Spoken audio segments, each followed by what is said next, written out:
और इन 110 उम्मीदवारों में सबसे ज्यादा अगर किसी एक जमात के उम्मीदवार उतारे गए तो वो हमारे मुसलमान हैं। 28 उम्मीदवार मेरे खिलाफ खड़े किए गए हैं। मैं ये नहीं कह रहा हूं कि वो खड़े हुए हैं, उन्हें खड़ा किया गया है। और किसकी तरफ से खड़ा किया गया है? भारतीय जनता पार्टी के मिनिस्टर यहां से जो लगातार जीत कर आ रहे, वो साजिश हम अच्छी तरह से समझते हैं। अस्सलाम वालेकुम। तो दोस्तों, इम्तियाज जलील ने महाराष्ट्र विधानसभा इलेक्शन को लेकर एक बहुत बड़ा बयान दे दिया है, जो कि उनका ये वीडियो इस वक्त सोशल मीडिया पर काफ़ी वायरल हो रहा है। जी हाँ दोस्तों, आप सभी जैसा कि जानते हैं कि महाराष्ट्र के अंदर इलेक्शन की तैयारियां काफ़ी ज़ोरों शोर के साथ चल रही है। आज इम्तियाज जलील औरंगाबाद के नारेगांव में उनकी रैली थी, वहाँ पर पहुँचे और वहाँ पहुँच उन्होंने मुसलमानों से बहुत बड़ा खिताब किया है। जी हाँ दोस्तों, उन्होंने बताया है कि आज मुझे गिराने की बहुत ज़्यादा साजिशें की जा रही है, कोशिशें की जा रही है ताकि इम्तियाज जलील को गिराया जाए। मुझे हराने के लिए 28 मुस्लिम उम्मीदवार जो है औरंगाबाद की सरजमीन पर उतारे गए हैं और ये बीजेपी ने ही मुसलमानों को जो है उतारा है ताकि इम्तियाज जलील को किसी भी तरह से हराया जाए। तो इसी को देखते हुए इम्तियाज जलील ने आज औरंगाबाद के नारेगांव पहुंचकर बहुत बड़ा खिताब दिया है और मुसलमानों से क्या अपील किया है, क्या संदेश दिया है, मैं आप लोगों के इम्तियाज जलील का यहीं पर पूरा वीडियो क्लिप दिखाने वाला हूं। लेकिन वीडियो दिखाने से पहले आप सभी से रिक्वेस्ट करना चाहूँगा, प्लीज़ इस वीडियो को ज़रूर लास्ट तक देखिए और जितना हो सके इस वीडियो को ज़्यादा से ज़्यादा शेयर ज़रूर कीजिए। तो आइए सबसे पहले ये वीडियो क्लिप देखें, फिर आगे हम बात करते हैं। और इन 110 उम्मीदवारों में सबसे ज्यादा अगर किसी एक जमात के उम्मीदवार उतारे गए तो वो हमारे मुसलमान हैं। 28 उम्मीदवार मेरे खिलाफ खड़े किए गए हैं। मैं ये नहीं कह रहा हूं कि वो खड़े हुए हैं, उन्हें खड़ा किया गया है। और किसकी तरफ से खड़ा किया गया है?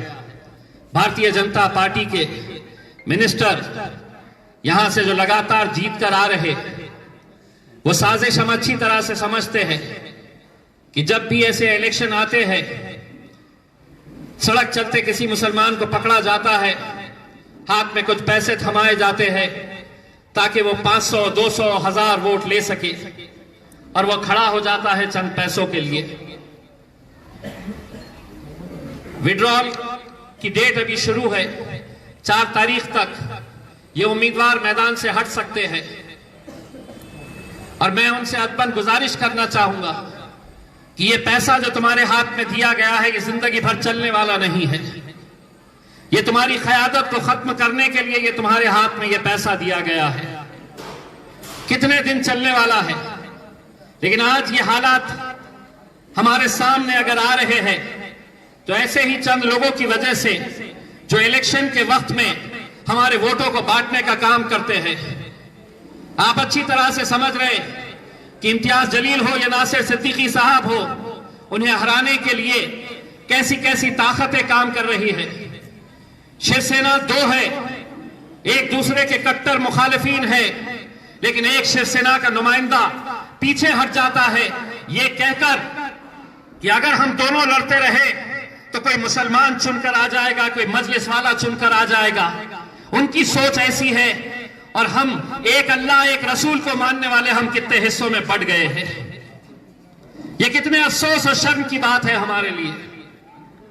या आप लोगों से मैं अदबन गुजारिश करता हूं, अगर किसी ऐसे शख्स को जानते हैं जो इस चुनावी मैदान के अंदर उतरा हुआ है, ठेला लगाने वाला, ऑटो रिक्शा चलाने वाला, चंद पैसों के लिए आज पूरी कौम का सौदा करने के लिए बैठे हुए हैं, ये कितने अफसोस और शर्म की बात है। क्या होगा?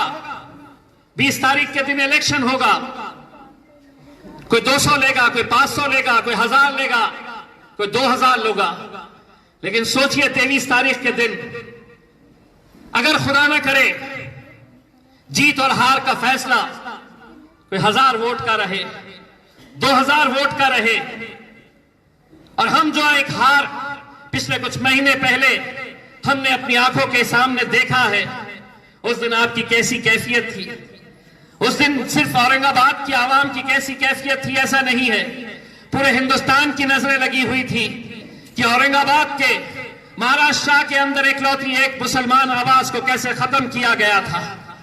यही साजिशें रचकर 23 तारीख के दिन जब नतीजे आए, और खुदा न करे ऐसा हो कि नासिर सिद्दीकी हो या इम्तियाज जलील हो, 1000 से हम हार रहे हैं, और उस हार के अंदर किसी गैरों का हाथ नहीं रहेगा, हमारा ही अगर हाथ रहेगा तो सोचिए उसका भुगतान हमें 5 साल इंतजार करना पड़ेगा। 5 साल के बाद फिर इलेक्शन आएगा।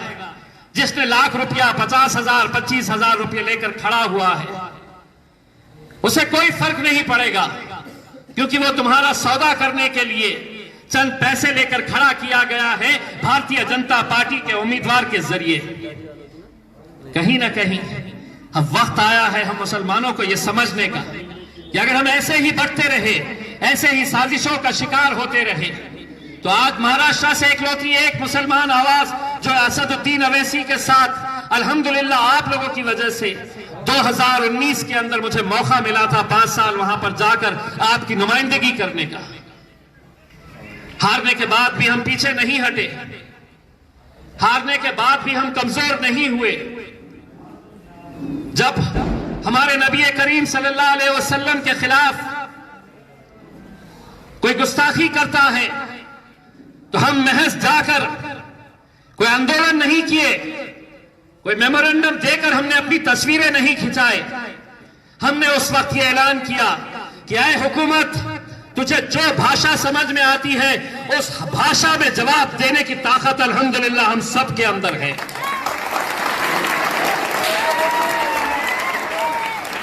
हिंदुस्तान की तारीख के अंदर इतना बड़ा जुलूस अपने नबी के लिए, अपने रसूल की मोहब्बत के लिए शायद 75-76 सालों के अंदर हिंदुस्तान के अंदर कहीं निकाला गया हो। आप लोगों ने उसे साबित करके दिखाया था कि हमारी सियासत ऐसी की तैसी, हमारी कुर्सी को हम ठोकर मारते हैं, लेकिन अगर हमारे नबी करीम सल्लल्लाहु अलैहि वसल्लम के खिलाफ कोई गुस्ताखी करता है तो चट्टान की तरह हम खड़े रहकर तुम्हारा मुकाबला करने की ताकत रखते हैं।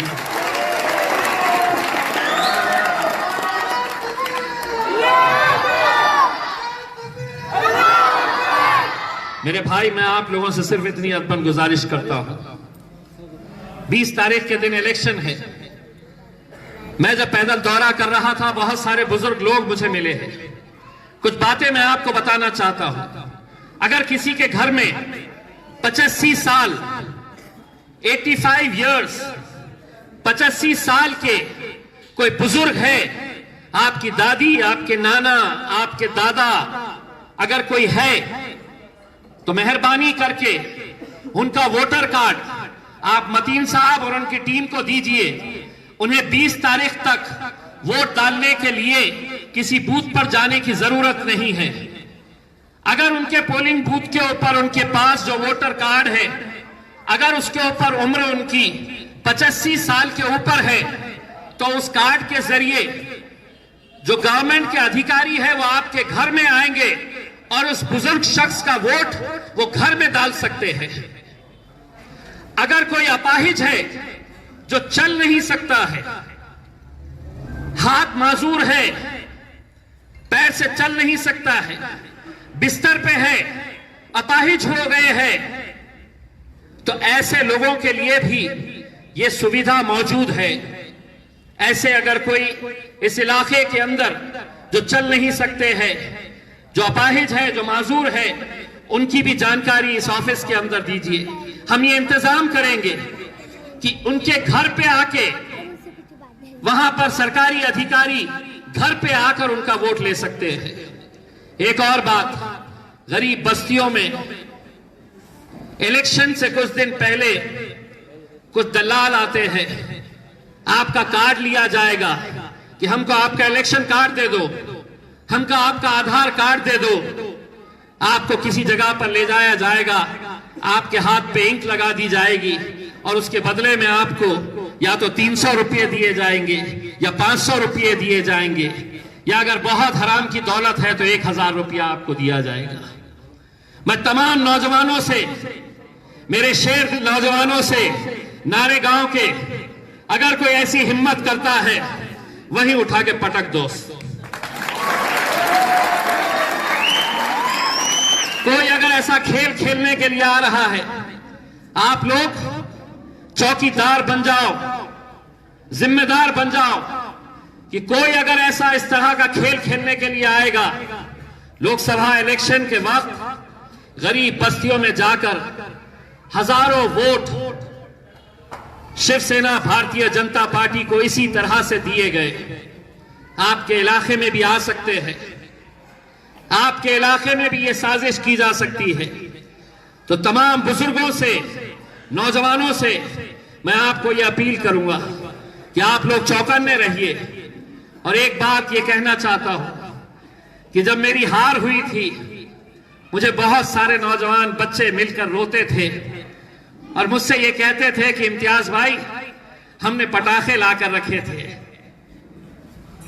बच्चे कहते थे कि हमने रंग लाकर रखे थे, हरा रंग खेलेंगे। मुझे आज भी याद है कि एक छोटा सा बच्चा हरसूल इलाके का जब नतीजा आया तो बिलक बिलक कर रो रहा था।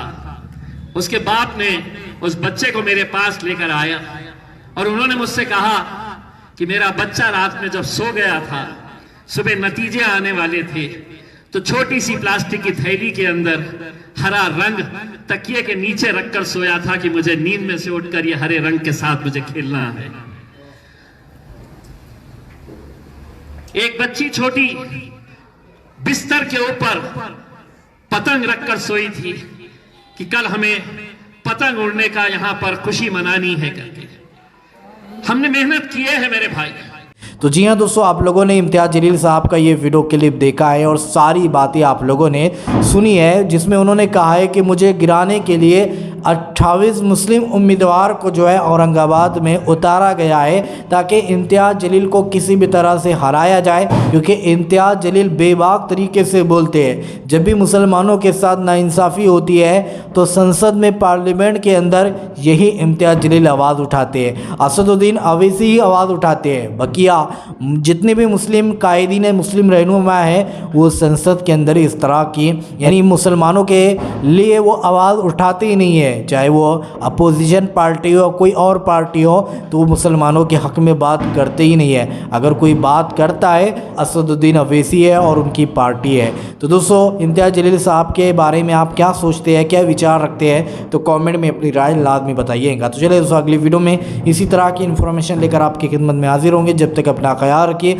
और अपने इस भाई को अपनी दुआओं में याद रखिए। अल्लाह हाफिज़।